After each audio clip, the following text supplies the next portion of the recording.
Shalom, selamat pagi, selamat mengikuti Menara Doa Pagi. Mari kita pagi hari ini mengucap syukur, apapun situasi kita, masalah hidup kita, sakit penyakit yang belum sembuh, tantangan yang berat yang kita alami, tetaplah kita bersyukur, sebab Tuhan itu baik.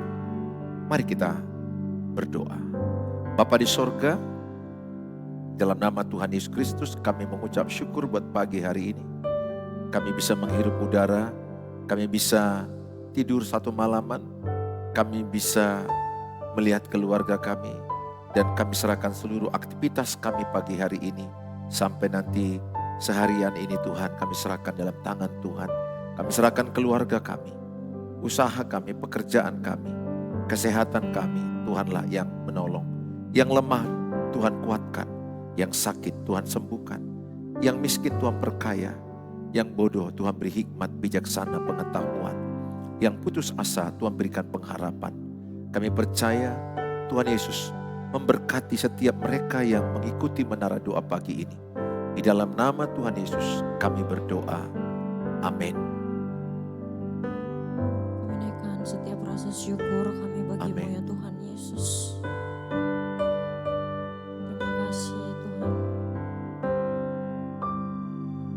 Aku hendak bersyukur pada Tuhan karena keadilan-Nya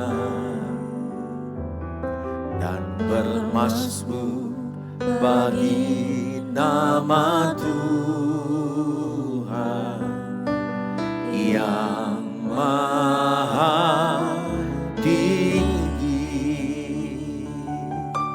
Aku hendak bersyukur pada Tuhan karena keadilan-Nya dan bermasmur bagi nama Tuhan yang maha tinggi. Ya Tuhan, Tuhan kami, betapa mulianya nama-Mu, Tuhan kami, dimuliakan atas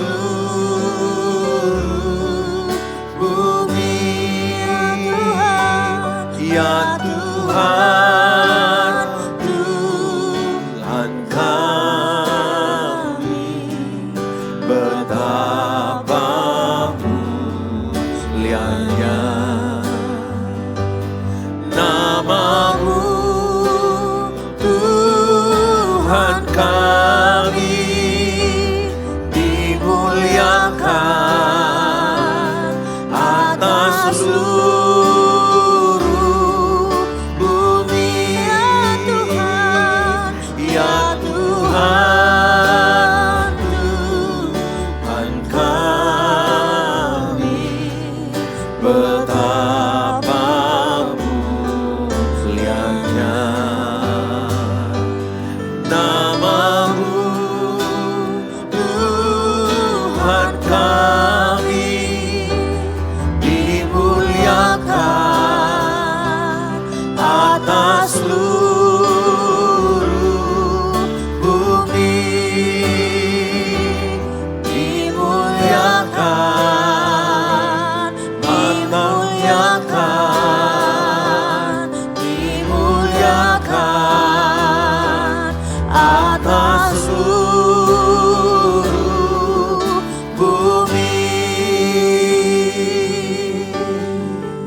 setiap langkah kami, Bapa.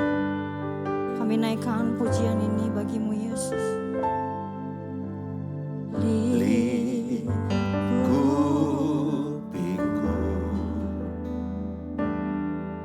dengan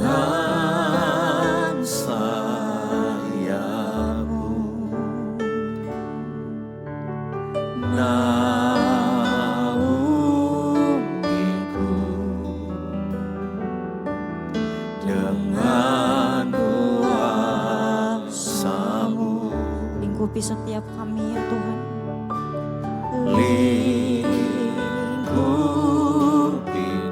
Dengan sayap-Mu, dengan sayap-Mu, naungiku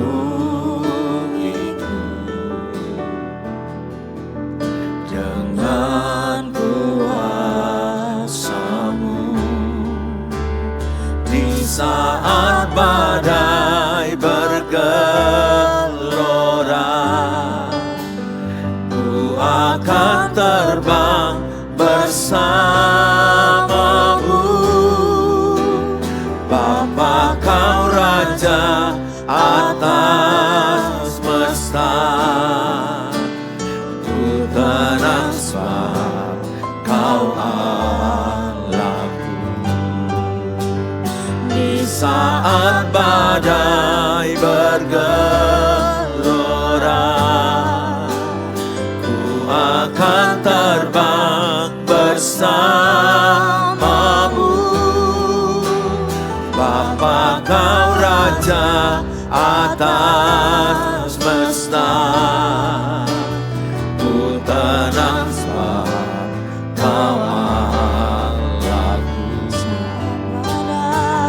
Saat badai bergelora, ku akan terbang bersama-Mu. Bapa, Kau Raja atas semesta, ku tenang sebab Kau Allahku. Ku tenang sebab Kau Allahku. Ku tenang sebab Kau Allahku. Mari kita sembah Tuhan. Mari kita ucap syukur. Keluarkan suaramu. Kami tenang di dalam-Mu Tuhan. Kami damai sekalipun ada badai, sekalipun ada persoalan, kami tenang di dalam-Mu. Kami aman di dalam-Mu. Kami tenang di dalam-Mu Tuhan. Terima kasih. Terima kasih Tuhan. Kami bersyukur. Kami bersyukur atas anugerah-Mu Tuhan. Engkaulah kekuatan, Engkaulah perlindungan. Di dalam-Mu kami tenang, ada damai sejahtera. Terpujilah Engkau, Bapa kami yang baik, yang mengasihi kami. Terima kasih.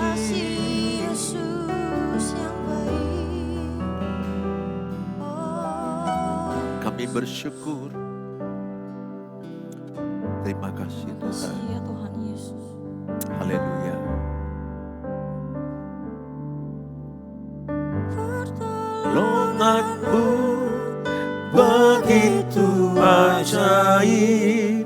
Kau-Lah memingkat hatiku di saat aku tak sanggup lagi. Di situ tangan-Mu bekerja. Pertolongan-Mu begitu ajaib. Kau-Lah memikat hatiku. Kini mataku tertuju padamu. Ku rasakan kasih-Mu Tuhan, pertolongan-Mu begitu ajaib, telah memikat hatiku. Di saat aku tak sanggup lagi, di situ tangan-Mu bekerja. Pertolongan-Mu begitu ajaib, Kau telah memikat hatiku. Kini mataku tertuju padamu, ku rasakan kasih-Mu Tuhan. Kini mataku tertuju padamu, ku rasakan kasih-Mu Tuhan. Kini mataku tertuju padamu, ku rasakan kasih-Mu Tuhan.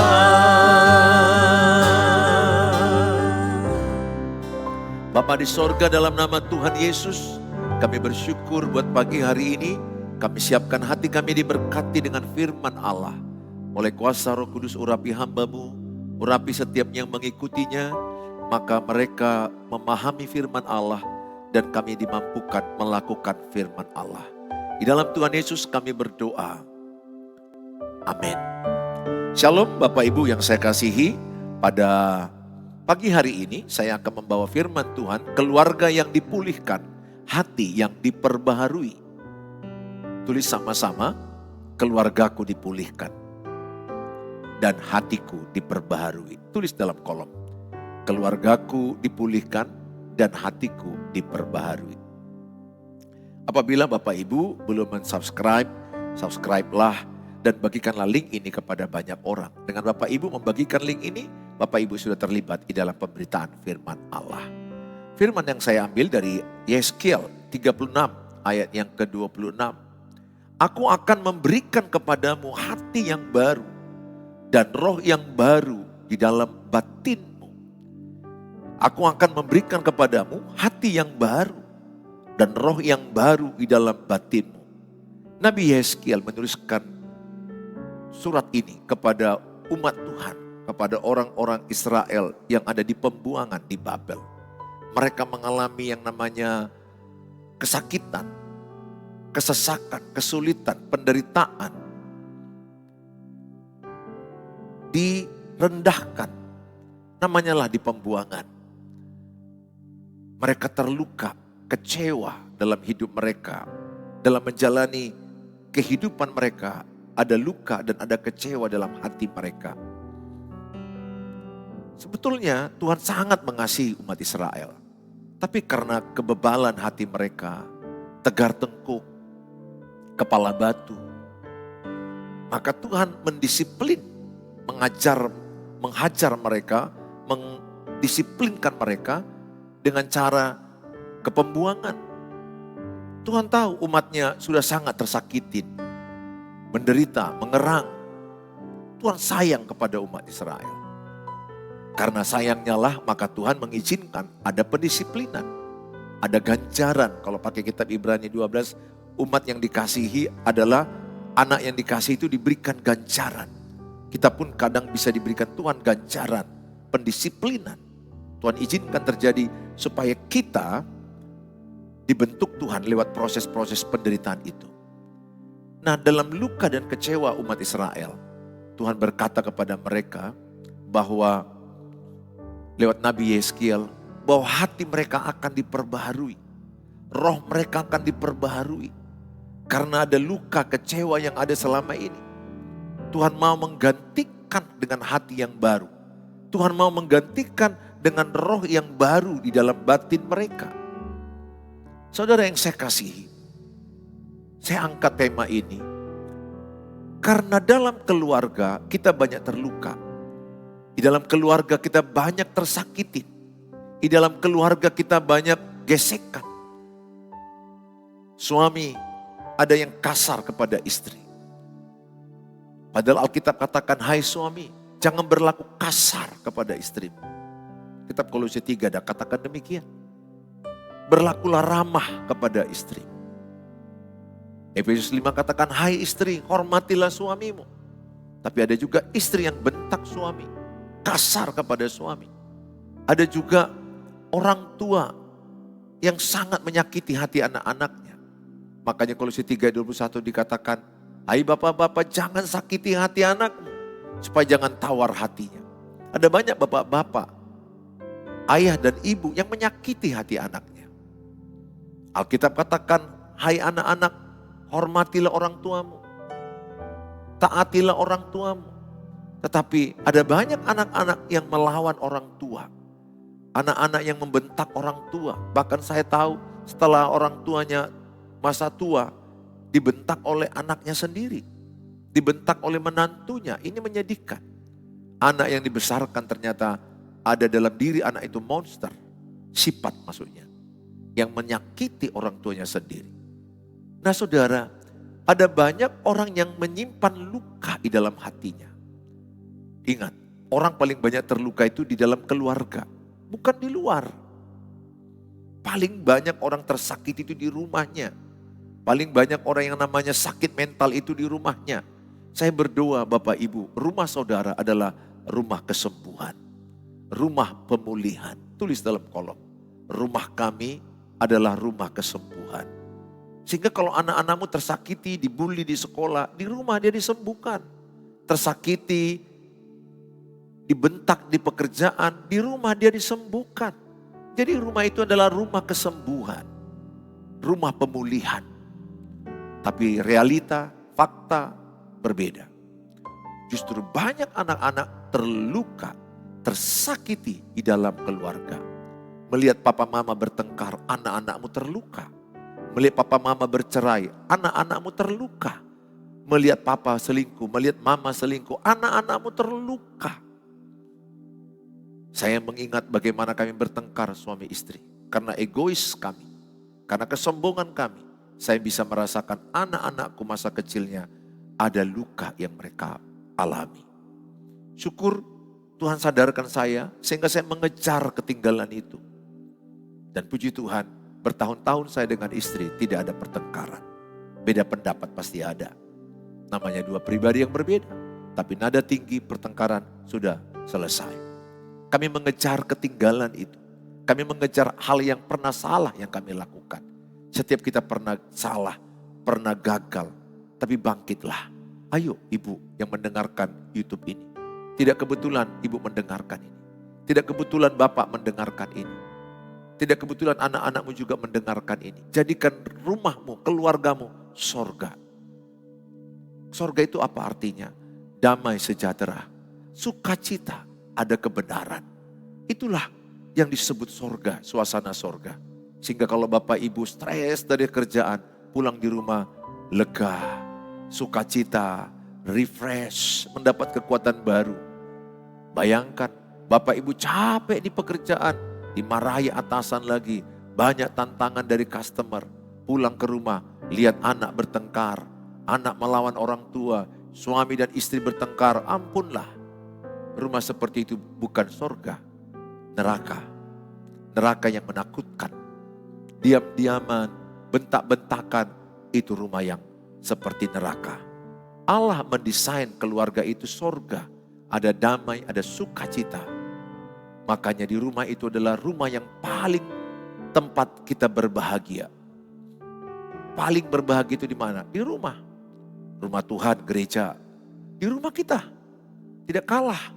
Karena di rumah kita berjumpa dengan orang-orang yang menyenangkan. Yang sehat jiwanya, sehat mentalnya, sehat rohaninya. Kata-katanya membangun, menguatkan.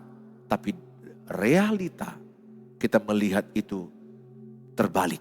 Justru di rumah itu banyak luka yang dialami anak-anak. Saudara yang saya kasihi, mengapa keluarga yang saling mengasihi masih bisa saling melukai? Padahal kalau ditanya, abang adik saling mengasihi, kakak adik saling mengasihi, suami istri saling mengasihi, anak dengan orang tua saling mengasihi, orang tua ke anak-anak saling mengasihi. Tapi mereka sering juga saling melukai. Kan tidak cocok ya. Kalau saya mengasihi istri, harusnya saya nggak melukai dia dong. Kalau saya mengasihi anak-anak saya, harusnya saya nggak melukai anak-anak saya. Tapi realita, masalahnya sering bukan kurang cinta, tapi hati yang terluka. Masalahnya di mana? Hatiku masih terluka. Sehingga hatiku yang terluka ini, kubagikan, ku kasih kepada orang yang di rumah. Luka seorang suami dari mana? Dari masa kecilnya. Jadi luka masa kecilku yang dibuat ayah ibuku, itu kubawa ke ring pernikahan. Bapak tahu kan ada ring tinju kan? Bertinjulah. Ring pernikahan habislah. Kenapa? Saya membawa rasa sakit, rasa luka kecewa dari masa laluku, masa kecilku. Kubawa. Istriku terluka di masa kecil, tersakitin, dibandingkan, ditolak, dikecewakan, dibentak, ditinggalkan, dibawanya ke ring pernikahan kami. Apa yang terjadi? Bukan kami tidak saling mengasihi, kami saling mengasihi, kami saling mencintai, berpacaran dan menikah. Tetapi faktanya kami saling melukai, kami saling menyakiti, saling menyerang. Itu yang terjadi pada awalnya. Setelah saya pahami kenapa ini terjadi, Tuhan bicara. Dan lewat pelajaran-pelajaran yang ada saya pelajari. Karena Alkitab berkata, hati yang terluka akan mengeluarkan kata-kata melukai. Hati yang tersakiti akan mengeluarkan kata-kata menyakiti. Hati yang disembuhkan akan mengeluarkan kata-kata menyembuhkan. Hati yang dipulihkan akan mengeluarkan kata-kata yang memulihkan. Sekarang pertanyaan, bejana hatimu apa? Apa isi hatimu? Apa isi hati Bapak Ibu? Coba tulis dalam kolom, jawab dengan jujur. Masih adakah luka di hatimu? Tulis dalam kolom. Masih adakah luka di hatimu? Masih adakah kecewa di hatimu? Masihkah Bapak Ibu bawa sakit hati masa kecil, masa lalu, masa pacaranmu yang dulu? Ada loh, dia pacaran, kemudian sakit hati, dan pacarnya meninggalkan dia, dan akhirnya memutuskan menikah dengan cowok lain. Disakitinya lah cowok itu yang jadi suaminya, dibawanya kecewanya dari pacarnya itu. Ada yang tega seperti itu. Saya mau katakan sama saudara, jadi masalahnya bukan masalah tidak cinta, bukan tidak mengasihi. Saya percaya orang yang menikah itu pada umumnya orang yang mencintai dan saling mencintai. Tapi mereka belum dipulihkan, belum disembuhkan luka-luka yang ada di hati mereka. Hari ini kita belajar mengenali, memahami dan mengalami pemulihan sejati. Saya sangat berharap Bapak Ibu, saudara yang mengikuti Menara Doa Pagi ini, sadarilah kalau hatimu pulih, sembuh, ciri-cirinya adalah Bapak Ibu, apapun masalah, Bapak Ibu bisa bicara baik-baik. Itu ciri yang mudah melihat orang hati yang sembuh dan pulih. Tapi kalau hati Bapak Ibu belum pulih, Bapak disakiti, Bapak bisa melawan dengan bentakan, marah sejadi-jadinya, berteriak. Itu ciri ibu yang sakit hatinya belum pulih. Marah, ngomong, bentakan, ngegas. Sebaliknya orang yang diam, silent, ini pun lukanya parah. Kalau saya mendiamkan pasangan saya, itu karena saya terluka. Luka masa lalu saya belum sembuh. Kemudian istri saya menekan tombol merah luka saya. Dan saya lakukan dengan diam. Itu sama, beracun. Silent adalah hubungan beracun. Yang mematikan pasangan. Itu tidak sehat. Bentakan juga tidak sehat. Makanya yang sehat itu adalah kalau dia punya kemampuan berkomunikasi sehat. Itu. Jadi sebenarnya banyak masalah bisa diselesaikan di keluarga kalau mereka punya skill, kemampuan berkomunikasi. Sejujurnya bukan masalahnya yang berat. Bukan masalahnya yang terlalu berat, bukan. Sesungguhnya tidak punya kemampuan berkomunikasi suami istri. Makanya saya bilang sama banyak anak muda kami, Bahkan anak saya, kalau kalian pacaran banyak bertengkar, jangan teruskan. Karena pertengkaran itu akan dikalikan 10 lipat lagi di masa pernikahan. Bukan hanya bertengkar, lebih parah pertengkaran. Kenapa? Beban pernikahan itu jauh lebih berat daripada pacaran. Pacaran bertengkar, pulang ke kamar masing-masing, ke rumah masing-masing. Pernikahan mana? Kita bertengkar, pulang di kamar yang sama, tempat tidur yang sama, kamar mandi yang sama. Beban pikiran bercabang jauh lebih banyak. Bukan tidak bisa beda pendapat pacaran. Tapi kalau mereka tidak matang, tidak punya komunikasi sehat menyelesaikan masalah. Pertentangan, perbedaan, salah paham pasti ada. Tapi mereka punya kemampuan konflik yang sehat. Konflik yang sehat itu apa artinya? Mereka mampu membicarakannya dengan komunikasi yang sehat. Pasti selesai. Nah, saya menangani ratusan pasangan. Banyak puluhan orang yang berpacaran.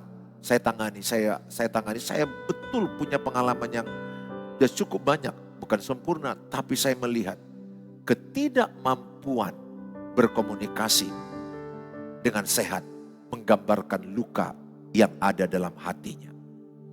Saya melihat orang yang sebenarnya masalahnya nggak besar. Masalahnya kecil.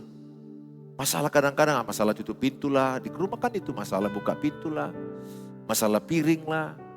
Ya, saya ingat dulu pernah bertengkar sama istri, udah lama sekali, hanya masalah piring saya letakkan, kemudian istri saya langsung ngegas.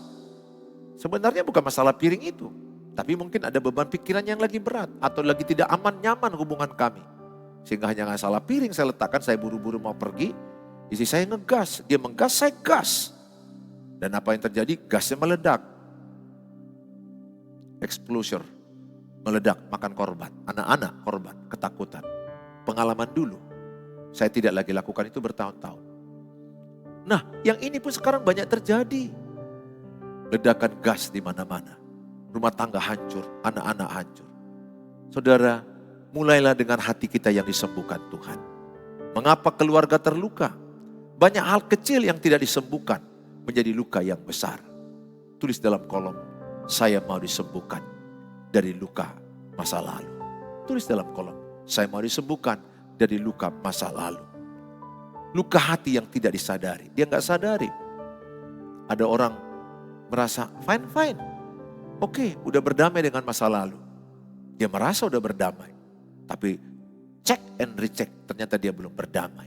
Dia masih menggas, dia masih silent. Itu ciri. Sekali lagi saya katakan, orang yang sudah berdamai, yang sudah sembuh luka batinnya, dia punya kemampuan komunikasi yang sehat. Pemimpin gereja bahkan sekalipun, banyak yang masih terluka.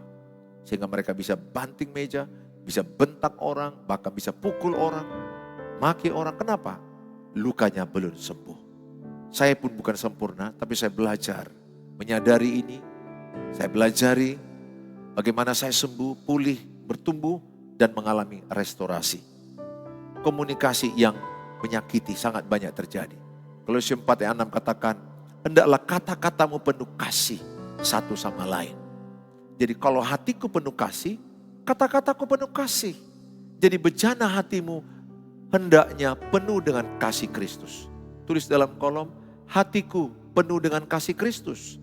Sehingga kata-katamu penuh kasih, memberkati, menguatkan, menghibur, menyejukkan, mendatangkan kasih karunia, memotivasi dia, menginspirasi. Kenapa? Karena bejana hatimu penuh dengan kasih Kristus. Nah, pola lama yang terulang, di mana masa lalunya pernah dia dibentak, dia mengingat bentakan itu dan dia mempraktekkannya ke pasangannya. Apa yang dilihat anak akan dicontoh. Karena anak-anak adalah plagiat ulung, pencontoh ulung. Apa yang dilihatnya, apa yang didengarnya itu langsung diserapnya. Jarak emosional yang dalam. Hubungan suami istri banyak terputus bukan karena pertengkaran besar. Karena tidak memperhatikan hal-hal kecil secara konsisten kepada pasangan. Bukan pertengkaran besar, tanaman di luar tumbang atau mati bukan karena petir yang besar, tapi karena tidak disiram terus-menerus. Maka tanaman itu akan kering dan mati. Saudara, perhatikan jarak emosional dengan pasangan. Kita tidak bisa membangun masa depan yang sehat dengan cara-cara lama yang melukai, yang menghasilkan luka. Tinggalkanlah sikap yang melukai pasangan. Desain Allah untuk keluarga, sejak awal Allah merancang persekutuan bukan pertarungan. Allah merancang sorga di rumahmu bukan neraka. Kejadian 2:18, Allah menciptakan penolong yang sepadan. Jadi istri adalah penolong yang sepadan. Kesatuan, dua menjadi satu dalam kasih dan komitmen. Bersatulah dalam komitmen. Bersatulah dalam kasih Kristus. Komitmen artinya berjanji di hadapan Tuhan sampai kematian memisahkan.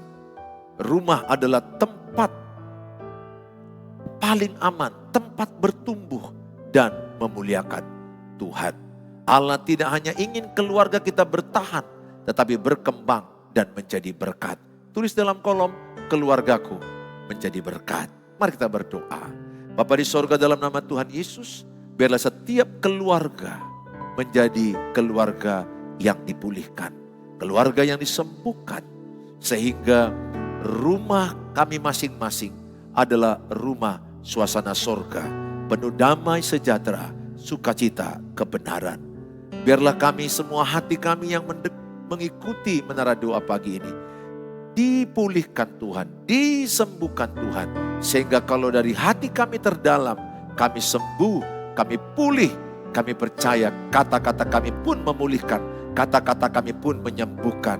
Tidak ada kata-kata bully, tidak ada kata-kata menghancurkan, tidak ada kata-kata merendahkan. Yang ada kata-kata menguatkan, kata-kata menopang, menyejukkan, memberkati, memberikan motivasi, bahkan mendatangkan kasih karunia. Berkatilah semua umat-Mu yang mengikuti menara doa pagi ini. Biarlah keluarga dan hubungan mereka suami istri, ayah, ibu dan anak-anak, sesama anak mengalami pemulihan daripada Tuhan. Sembuhkanlah hati yang terluka ya Tuhan. Mana tahu ada luka di masa kecil kami yang belum kami sembuh, belum kami rasakan kesembuhannya. Oleh kasih Kristus kami disembuhkan.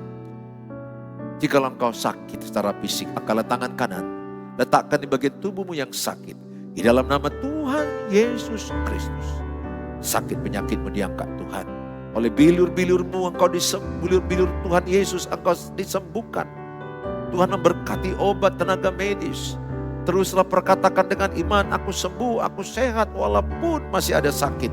Walaupun belum pulih, tetap perkatakan imanmu. 2 Korintus 4 ayat 13, orang yang beriman memperkatakan imannya. Perkatakan imanmu, aku sembuh, aku sehat. Bapak, kami berdoa bagi mereka yang sedang membutuhkan keuangan, ekonomi, pekerjaan dipulihkan. Ekonomi, keuangan mereka lagi turun. Tuhan yang tolong, Tuhan yang pulihkan. Tuhan berikan hikmat, ketekunan bekerja. Bagi mereka yang sedang membutuhkan anak bekerja, anak punya pasangan, dan punya turunan, dan anak mereka ada sedang ujian untuk menghadapi pekerjaan atau ujian di sekolah, yang apapun yang mereka tulis di kolom-kolom YouTube ini, hamba mau berdoa di dalam nama Tuhan Yesus. Apa yang kau tulis, Tuhan berkati, Tuhan jawab doa-doamu. Dengan iman, terimalah Tuhan buat indah pada waktunya. Dalam Tuhan Yesus kami telah berdoa. Amin. Mari kita mengucapkan doa Bapa kami. Bapa kami yang di surga, dikuduskanlah namamu. Datanglah kerajaan, jadilah kehendak-Mu di bumi seperti di surga. Berikanlah kami pada hari ini makanan kami yang secukupnya. Dan ampunilah kami akan kesalahan kami, seperti kami juga mengampuni orang yang bersalah kepada kami. Dan janganlah bawa kami ke dalam pencobaan, tapi lepaskanlah kami daripada yang jahat, karena Engkau yang punya kerajaan dan kuasa dan kemuliaan sampai selama-lamanya. Angkatlah kedua tangan, bawalah berkat, damai sejahtera dari Allah Bapa, cinta kasih sempurna dari Tuhan Yesus Kristus, penyertaan dari Allah Roh Kudus, menyertai kita semua sekarang sampai Maranatha. Tuhan Yesus datang yang kedua kali. Setiap kita yang percaya dengan iman katakan amin, amin. Bapak Ibu, apabila Bapak Ibu belum subscribe, saya berharap Bapak Ibu bisa subscribe dan bagikan link ini kepada banyak orang. Dengan membagikan link ini, Bapak Ibu sudah terlibat di dalam pemberitaan firman Allah. Terima kasih buat dukungan dana yang saudara telah taburkan untuk hamba-hamba Tuhan Dan untuk pelayanan, terima kasih. Tuhan memberkati.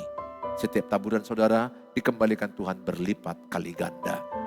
Saudara yang saya kasihi, kami membuka sekolah keluarga. Setiap hari Senin kami mengadakan webinar tentang keluarga jam 19 WIB. Saudara, setiap hari Senin jam 19 WIB ada webinar gratis tentang keluarga. Saya dengan tim. Hubungi saya di 0811 63 7347. Dan kalau saudara mau konseling, saya hanya berharap bisa di chatting aja. Untuk di call saya sangat sudah padat jadwal kegiatan, mengembalakan gereja dan banyak hal yang dikerjakan. Tapi saya kalau di chatting saya berjuang membalas dengan chat atau voice note. Terima kasih, sampai jumpa besok pagi jam 5 waktu Indonesia Barat. Shalom, Tuhan berkati, bye.